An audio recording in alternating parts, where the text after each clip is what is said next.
스포일러 많습니다. 욕설 간혹 있습니다.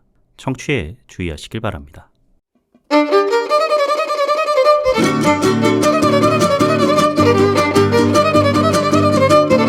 콘텐츠 대홍수 시대. 요즘 뭐 보시나요? 전 이거 봅니다. 요즘 뭐 봄, 난 이거 봄. 83번째 에피소드 시작합니다. 안녕하세요. 요즘 뭐 봄, 난 이거 봄. 요봄 남봄 진행자 롤린스입니다. 전세계 최고 기대작 오징어 게임 3 성적이 마침내 공개되었습니다. 시즌 1 공개 첫 주 조회수는 5,010만 회였고 시즌 2 공개 첫 주 조회수는 역대 넷플릭스 시리즈 통틀어 가장 높은 6,800만 조회수를 기록했는데 시즌 3의 성적은 어땠을까요? 역대 최고 기록 갈아치우는데 실패했습니다. 시즌 2보다 800만 가량 낮은 6,010만 조회수를 기록했습니다. 허나 시즌 2도 일궈내지 못한 넷플릭스가 순위를 집계하는 모든 국가 93개국에서 1위에 올랐습니다. 영어권, 비영어권 통틀어 넷플릭스 오리지널 시리즈 역사상 최초라 합니다. 시즌2는 한 국가를 제외한 92개국에서 1위에 올랐어요. 그 나라 대체 어디야? 미국입니다. 공개 첫 주 미국에서 오징어 게임 2는 3위에 올랐습니다. 오징어 게임 2 공개 즈음에 넷플릭스가 미국에서 처음으로 NFL 게임 생중계 이벤트를 런칭했거든요. NFL,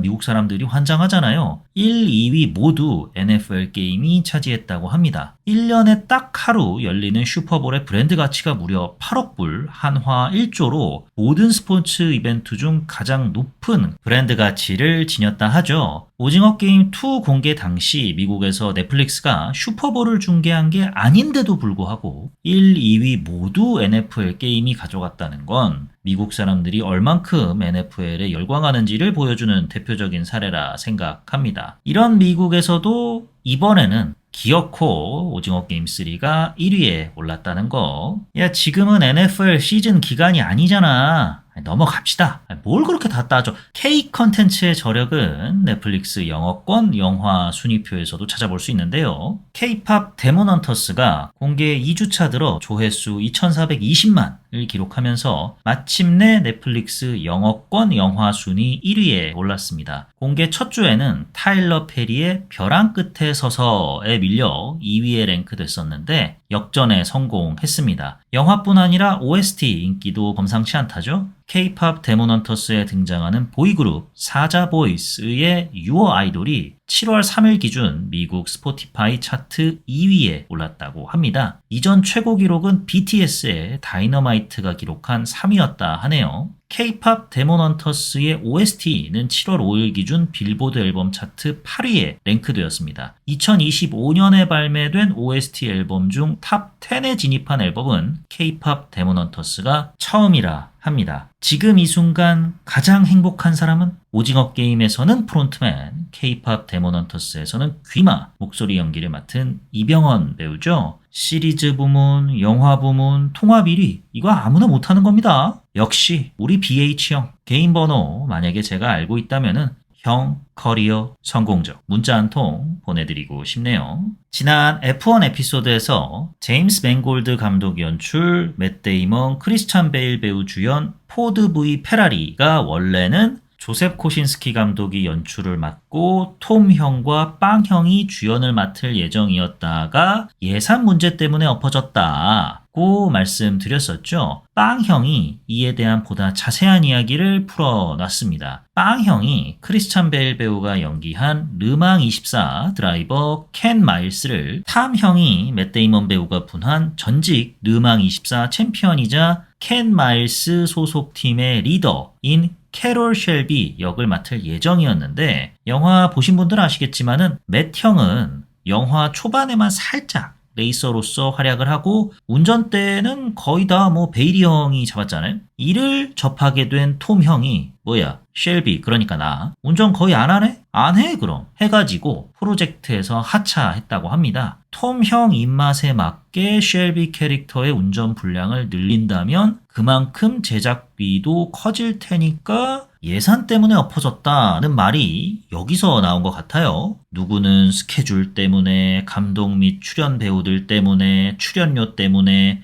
캐스팅을 고사하거나 프로젝트에서 하차하곤 하는데, 도파민 중독, 우리 톰 형은 나에게 도파민 파티를 안겨다 주는가가 프로젝트 승선 여부를 결정짓는 요소인가 봅니다. 형님, 만수무강 하십시오. 그럼 이쯤에서 본격적인 이야기 시작해 보도록 하겠습니다. 요즘 뭐 봄 나니거 봄, 요봄 난봄 83번째 에피소드. 같은 얘기를 같은 전개로 30년간 6번이나 반복했는데 또 돌아온 쥬라기 월드 새로운 시작. 빠바바바바바바바바바바바바. 지금 시작합니다.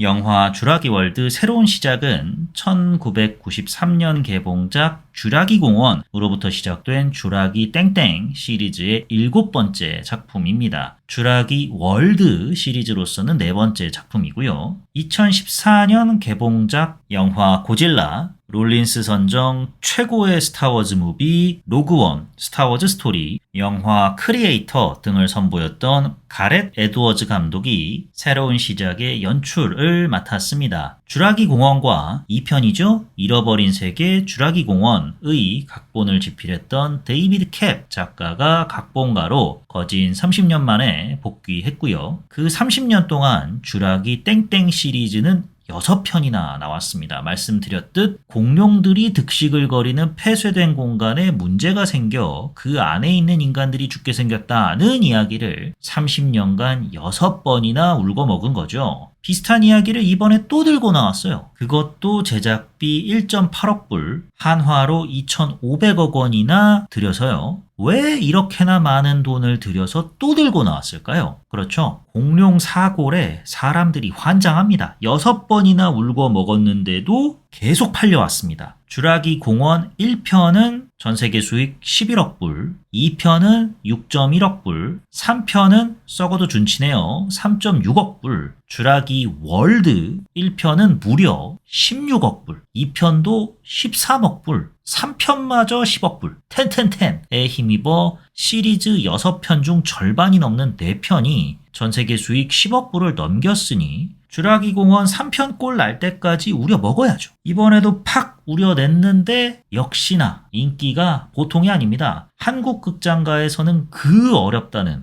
관객수 100만 명 돌파, 개봉 5일 만에 해냈고요. 북미 시장에서는 개봉 첫 주 수익으로 약 8,500만 불, 전세계 누적 수익 벌써 3억 불을 넘겼습니다. 쥬라기 월드 1이 개봉했을 때만큼의 파급력은 아닙니다만 북미도 극장가가 불황인데 쾌조의 스타트죠. 박스오피스 성적 관련 자세한 이야기는 곧 찾아뵐 팝콘 무비 에피소드에서 들려드리겠고요. 흥행 성적마저 새로운 시작을 알리고 있는 쥬라기 월드 새로운 시작 출연 배우로는 Hello Korea, Today morning I ate 7 kimchis, 사랑해요 한국, 대장금도 울고 갈 김치 위도우 스칼렛 요한슨 배우. 내한 기자간담회에서 스칼렛 요한슨 배우 오늘 아침 식사로 7가지 김치를 먹었다고 밝히셨죠. 김치볶음밥 한 숟갈 떠먹고 물김치로 입가심한 뒤에 열무김치로 마무리하는 저도 한 상에 김치를 7가지나 깔아놓은 적은 없거든요. 요한슨 누나 김치의 매력에 푹 빠지신 건지 홍보팀에게 주입식 Do you know? 교육을 빡세게 받으신 건지 아무래도 100% 후자인 것 같은데 유니버설 코리아 홍보팀 관계자 여러분, 한국 문화를 지금 어디까지 팔로잉하고 있는가 이것만 얘기를 해줘도 충분한데 때가 어느 때인데 I love kimchi, 맛있어요, 사랑해요, 연예가 중계 같은 거를 할리우드 배우한테 말하라고 시켜요? 신입사원 좀 뽑으세요. 설령 진짜로 7가지 김치를 먹었다 한들 그게 뭐 요한슨 누나가 먹고 싶어서 먹었겠어요? 요한슨 누나가 한국에 오자마자 I want to eat 7 kimchis, only 7 김치가 날 만족시켜요 이러겠습니까? 그냥 뭐 dim이 없겠죠. 때가 어느 때인데 됐습니다. 얼굴, 몸매, 목소리 모든 면에서 섹시한 배우죠. 마허샬라 알리 배우. 드라마 브리저튼, 영화 위키드 등 귀공자 역할 전문 조나단 베일리 배우 등이 출연합니다.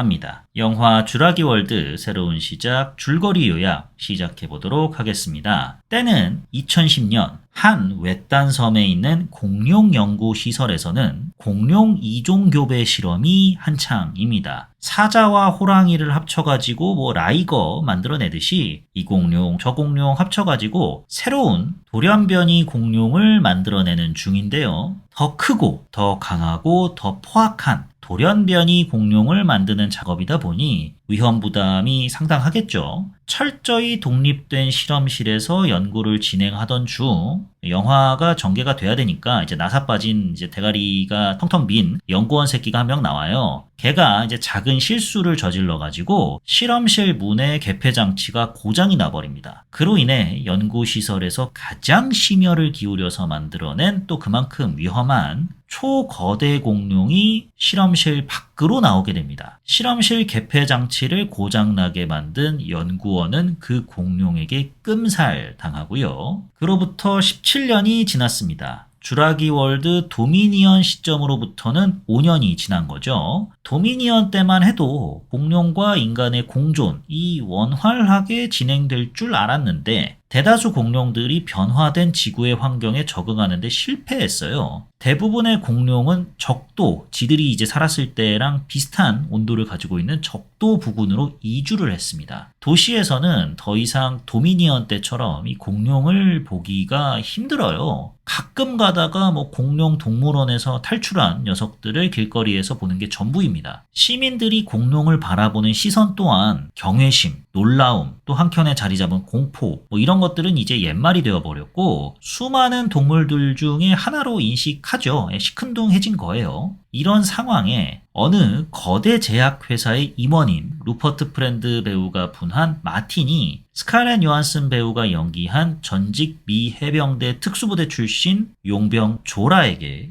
일을 하나 제안합니다. 자기 회사가 개발 중인 심장병 신약이 있는데 이 신약의 개발에 이런저런 이유로 육해공을 지배하는 가장 거대한 공룡들의 혈액이 필요하다 합니다. 이거를 조라에게 가져와 달라 의뢰를 하는 거죠. 문제는 이 거대 공룡들이 17년 전 사고가 난 바로 그 섬, 세인트 휴버트 섬에 살고 있다는 겁니다. 세인트 휴버트 섬이 전 세계 온갖 국가로부터 삼엄한 감시 아래 놓여 있다 보니 합법적인 경로로는 갈 수가 없습니다. 설상가상으로 그 섬에 어찌저찌 무사히 도착한다 해도 육해공 초거대 공룡들의 피를 산채로 뽑아와야 합니다. 시체에서 뽑으면은 죽어있는 혈액이라서 안 된다나 뭐래나 여튼 그 섬에 가는 것만으로도 빵에 가게 생겼는데 살아있는 초거대 공룡의 피를 뽑아오라니 조라 단번에 거절합니다. 이럴 때 대기업이 하는 게 뭐죠? 그렇죠. 돈으로 찍어 누르는 거죠. 조라에게 거절할 수 없는 액수 성공수당 1000만 불을 제안합니다. 방금 전까지만 해도 미쳤습니까? 거길 가게? 하던 조라 냉큼 언제부터 준비하면 될 값이오? 태도가 돌변합니다. 포켓몬 마스터 지우가 포켓몬 잡으러 여행을 떠날 때 뭐가 필요하죠? 이슬이가 아닙니다. 포켓몬 도감이 필요하죠.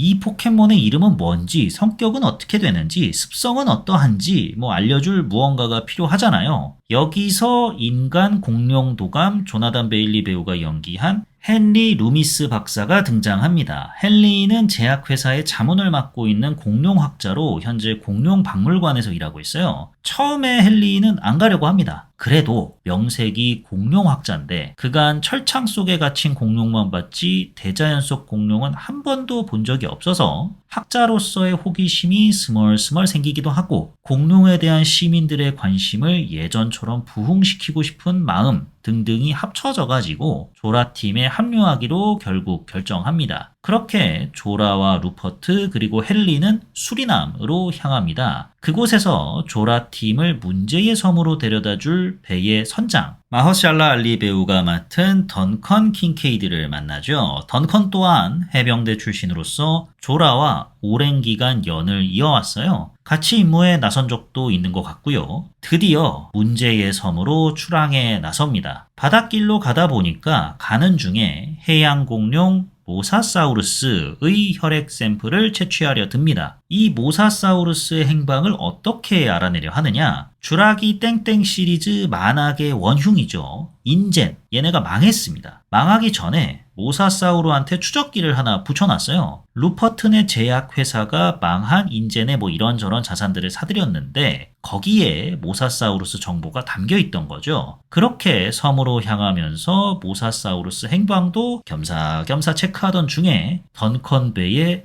구조 신호가 잡힙니다. 이게 어떻게 된 일이냐? 아버지 대학 진학을 앞둔 큰딸, 남자 보는 눈은 더럽게 없는지 양아치 스멜 팍팍 나는 남친, 그리고 10살 남짓한 작은 딸, 이렇게 4명이 요트를 타고 바다 횡단을 하고 있었어요. 미친 거죠. 어디서 공룡이 출몰할지 모르는데 지들 딴에는 안전하다 생각하고 그 횡단을 하다가 모사사우루스가 이들의 요트를 경쟁 상대로 인식하고 담가버린 겁니다. 그래서 얘네들이 메이데이 메이데이 신호를 보내게 된 거예요. 이 신호를 섬에 거의 다 도착한 조라팀이 듣게 된 겁니다. 하필 조난 지역은 지금껏 조라팀이 향해온 방향의 정반대입니다. 조라와 던컨은 구하러 갈지 말지를 고민해요. 루퍼트 입장에선 빡이 치죠. 아니 씨발, 야 니들을 고용한 건 나야. 섬이 코앞인데 조난 신호가 중요해? 다른 배들이 구해주겠지. 그리고 야 만천하에 우리 지금 금지된 섬으로 여행 가는 중이랍니다. 떠벌 일이 있냐?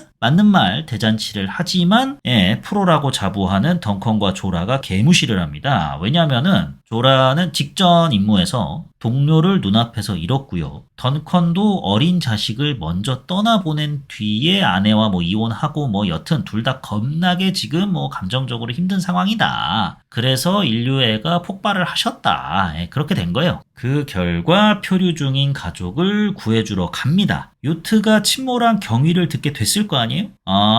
그렇다면은 모사사우루스가 근처에 있겠구나를 깨닫게 되자마자 내 구역에 또 불청객이 찾아왔네. 모사사우루스가 출몰해서 조라팀을 공격하기 시작하는 과연 조라팀은 무사히 모사사우루스 혈액 채취에 성공할까요? 성공하겠죠. 그렇다면 섬에 있는 남은 2 거대 공룡의 혈액도 안전하게 채취해낼 수 있을까요? 혈액 채취 대상은 아니지만 여전히 섬에 남아있을 확률이 대단히 높은 돌연변이 초거대 공룡은 조라 일당이 섬에서 활개치게 방관하기만 할까요? 지금 극장에서 확인해 보시기 바랍니다. 영화 쥬라기 월드 새로운 시작을 보고 제가 느꼈던 좋았던 점과 아쉬웠던 점에 대해서 말씀드려 보도록 하겠습니다. 먼저 좋았던 점. 우리가 이 작품에 기대하는 게 뭡니까? 스칼렛 요한슨 누나의 본격 액션? 블랙 위도우 보시면 되고요. 요한슨 누나의 색도 시발 매력 뿜뿜? 매치 포인트 보시면 되고요. 요한슨 누나의 연기 변신? 파격 연기? 롤린스 선정 한국 미국 가릴 거 없는 최악의 영화음 캐치프레이즈, 최악이란 말도 많이 봐준 개쓰레기 캐치프레이즈, 그녀가 벗는다. 언더 더 스킨 보시면 됩니다. 우리가 기대하는 거는 오직 하나, 공룡이잖아요. 공룡. 다양한 공룡이 한껏 나와서 매우 창의적인 방식으로 인간 참교육하는 거를 우리가 기대하지 않습니까? 아닌데 난 참신함, 새로움 기대하는데 하시는 분들은 제가 결례를 무릅쓰고 한 말씀 드리겠습니다. 30년간 6편이나 나온 시리즈 신작에 참신함을 바라신다고요?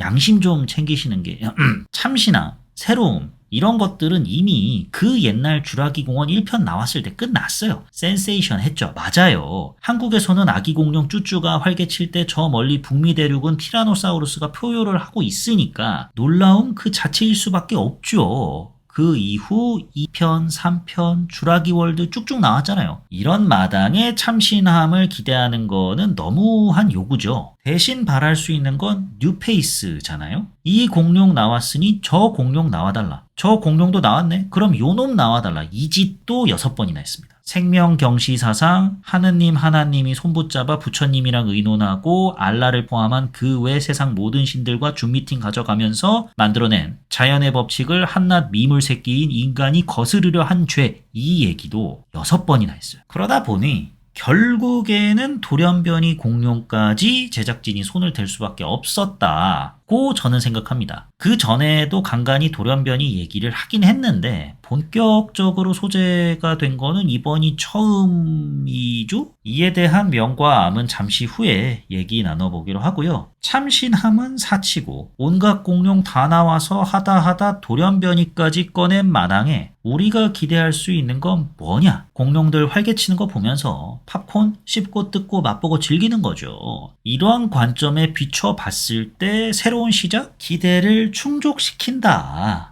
어떻게 충족시키느냐? 6회공 각각 한 마리씩 이제 맞닥뜨리고 피를 뽑아 와야 되잖아요. 6회공에서 펼쳐지는 액션 장면들이 박진감이 넘칩니다. 일단은 모사사우루스랑 바다에서 한판 뜰 때 배 위에서 잡아 먹힐 듯 말 듯 하면서 벌어지는 추격전 볼만했다. 거대 익룡. 제가 공룡 이름들을 잘 몰라서요. 그냥 대충 말할게요. 공룡 팬분들 이해 부탁드립니다. 익룡, 뚜루꾸막도랑 절벽에서 한판 뜨고 여기서 이제 포켓몬 도감 박사가 스티븐 스필버그 제작 작품 아니랄까봐 익룡 R 들고 있을 때 모습 보면은 영락없는 레이더스 오마주죠. 예, 참신한 접근이었고요. 이런 다음에 6을 담당하는 초식 공룡에서는 뭐 지나치게 보아라. 생명의 신비를 웅장하지 않느냐. 를 강조하는 것 같아서 알았어요 라는 생각에 좀 지루하게 느껴지긴 했지만 건너편에서는 민폐 가족이 티라노사우루스랑 강가에서 추격전을 벌여주잖아요. 거대 공룡이 안겨다 줄 수 있는 액션 장면 땅, 바다, 하늘에서 나올 것 다 나온다. 돈값한다. 그리고 서스펜스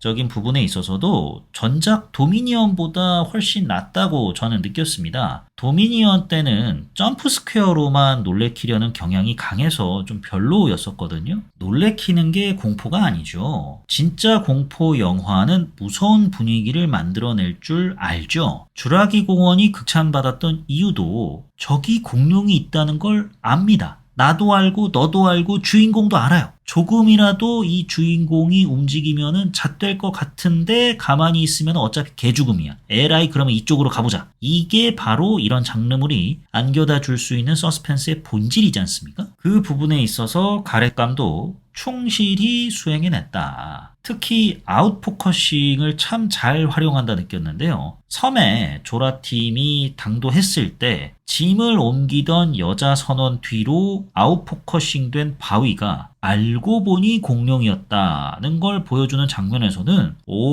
좀 치네? 라는 생각을 하게 만들었습니다. 좀 치는 걸 하자마자 맛있게 먹겠습니다.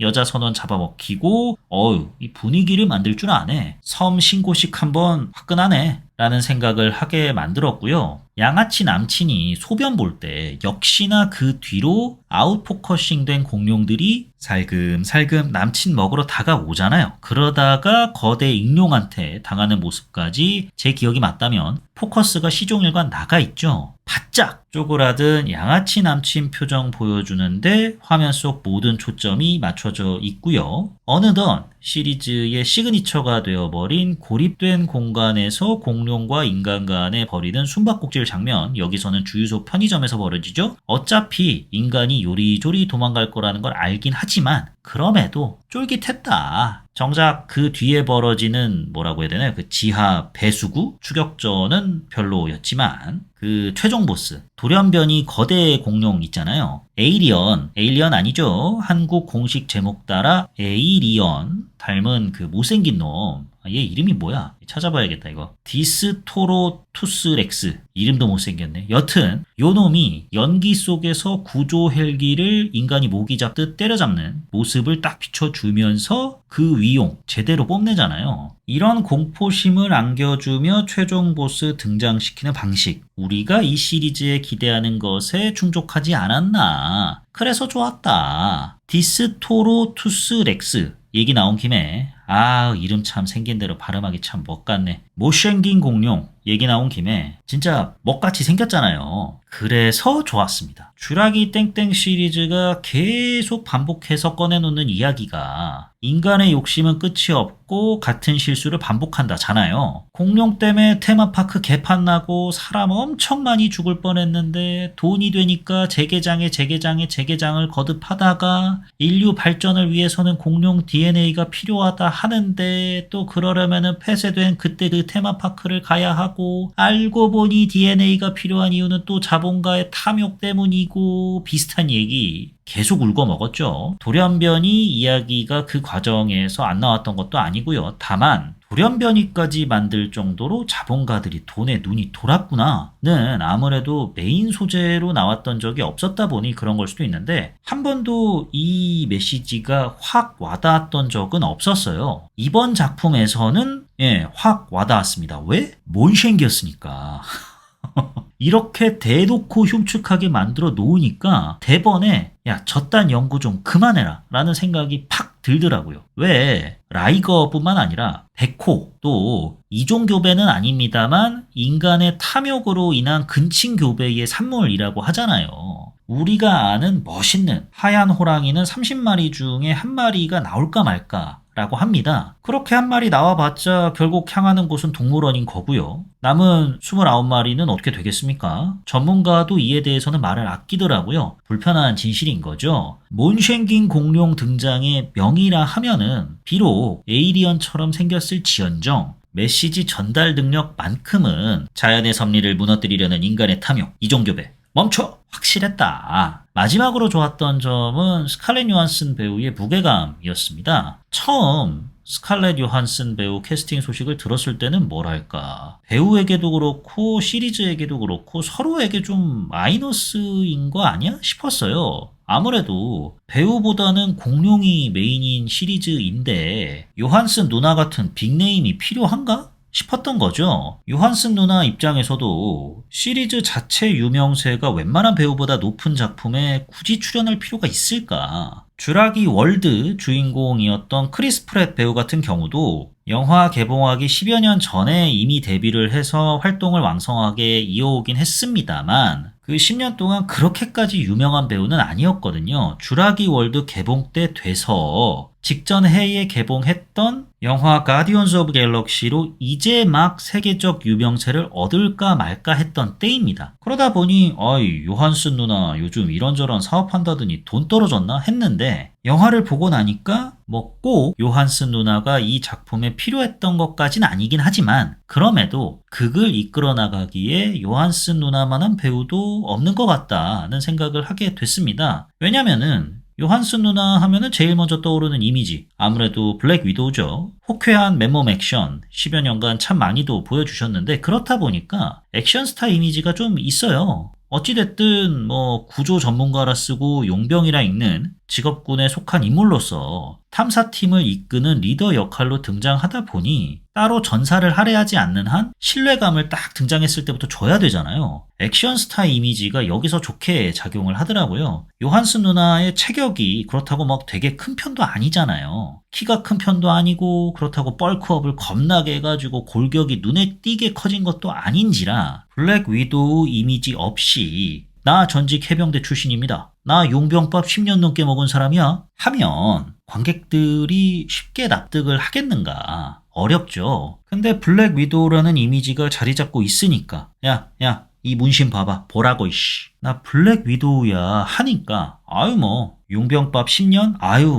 어떤 활동 하셨는지 제가 잘 알죠. 거기에 허스키한 보이스까지 딱 맞물려가지고 나는 10초가 뭐야 5초 안에 저 사람한테 지겠구나 라는 느낌을 조라라는 인물에게서 팍팍 받을 수 있었습니다. 조라 누나 듬직해요. 믿고 고용하실만 합니다. 그럼 아쉬웠던 점에 대해서 말씀드려보도록 하겠습니다. 민폐가족 얘기를 해봐야겠죠.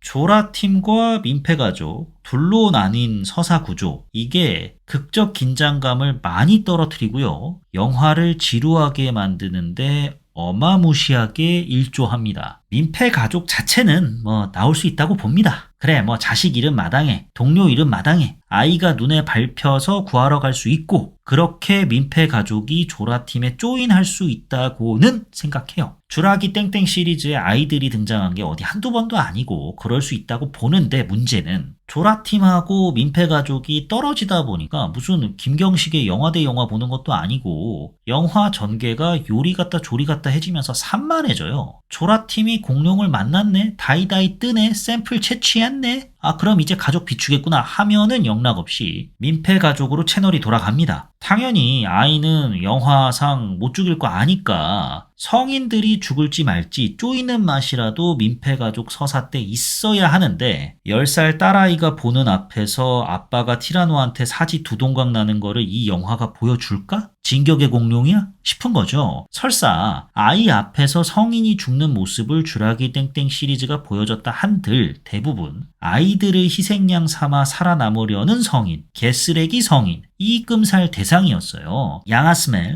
낳던 남친, 알고 보니 찐사랑이었잖아요. 남친도 이렇게 되니까 죽을 일 없겠구나 생각하게 만들죠. 나중에 민폐가족이 조라팀과 다시 만났을 때나 되어서야 배에서 죽을 뻔한 언니를 보고도 못 본 척한 제약회사 아재가 끔살을 당하잖아요. 이게 영화 후반부에서나 벌어지는 일이다 보니까 그 전까지는 민폐가족 팀이 나온다? 거기로 채널이 돌아간다? 그냥 자연스럽게 몸이 반응합니다. 쉬어가는 타이밍이구나 라고요. 그 다음에 몬셴긴 공룡의 암에 대해서 말씀드려 보겠습니다.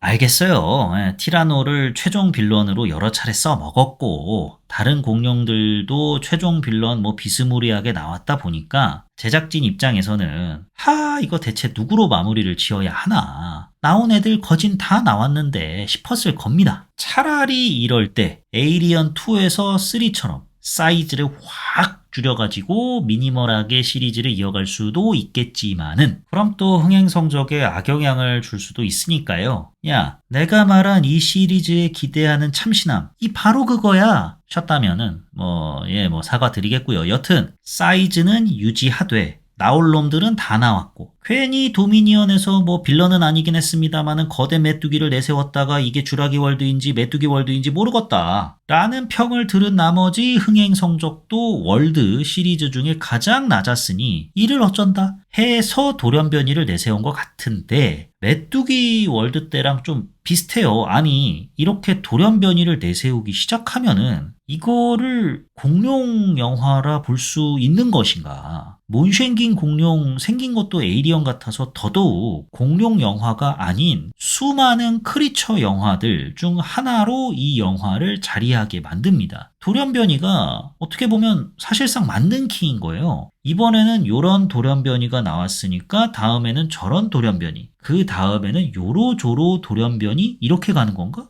그러면은 이걸 주라기 시리즈라고 볼 수 있는 거야? 싶더라고요. 이게 몬셴긴 돌연변이 공룡의 암이었습니다. 중간중간에 스쳐 지나가는 캐릭터로만 나온다면 모르겠는데 이렇게 최종 빌런을 돌연변이 공룡으로 설정을 해버리면 사실 돌연변이 공룡들이 그게 중간중간에 나오는 것도 시리즈의 정체성을 위협할 수 있는 요소인데 최종 빌런으로까지 등장을 한다. 이게 맞나? 말씀드렸던 것처럼 사이즈는 늘 그랬듯 크게 영화 내내 가다가 마지막 장면을 기존 공룡 중에 작지만 포악한 놈들과 벌이는 미니멀한 숨바꼭질로 마무리하면 어떨까 싶습니다. 근데 영화가 지금 이렇게 대박나고 있는 판국에 그렇게 하겠어요? 그 다음에는 이제 나르는 몬셴긴 공룡 나오겠죠.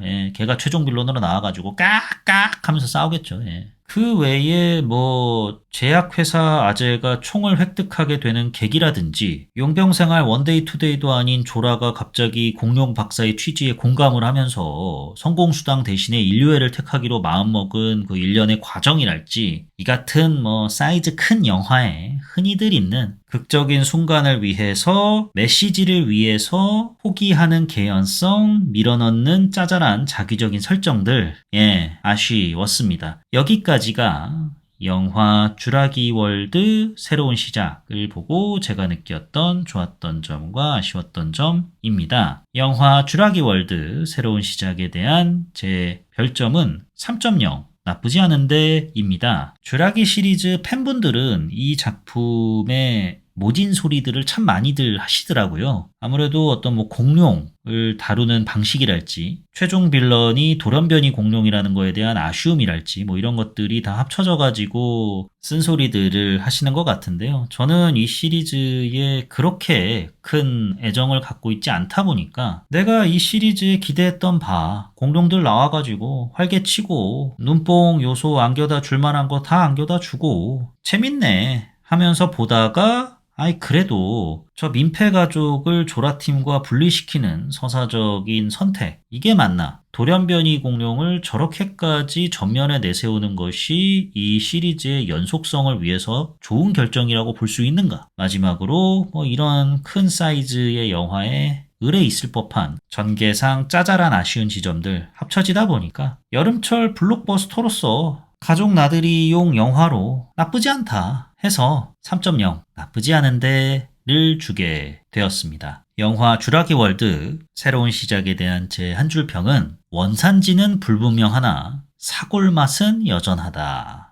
입니다. 이게 공룡 사골이 맞는지 좀 의심스럽긴 한데요. 국물 맛은 30년간 먹던 그 맛이에요. 당연히 첫 맛을 이길 수는 없죠. 야, 이게 공룡 곰탕이야? 해가지고 먹었을 때의 그 맛을 뛰어넘을 수는 없지만 계속 나왔던 시리즈들과 크게 다르지 않은 선에서 맛이 유지가 되더라. 근데 이 뼈다구 진짜 공룡 뼈다구 맞아요? 싶은 거죠. 그래가지고 원산지는 불분명하나 사골 맛은 여전하다 라는 한 줄 평을 남기게 되었습니다. 다음 에피소드에서는 빤스 입고 돌아온 남자죠. 슈퍼맨 다뤄보도록 하겠습니다. 영화 제작비도 제작비지만 마케팅 비용도 천문학적으로 들였다 해요. 절대 망해서는 안 되는 작품인데 또 이런 까라의 작품들이 애매하게 벌면 안 되잖아요. 돈 쏟아 부은 만큼 화끈하게 벌어들여야 할 텐데 과연 절대 망할 수 없는 요소로 가득한 작품인지 확인을 해보고 여러분께 확인한 내용 전해드리는 시간 가져보도록 하겠습니다. 여기까지가 요즘 뭐봄 난 이거 봄 요봄 난봄 83번째 에피소드 영화 쥬라기 월드 새로운 시작이었습니다.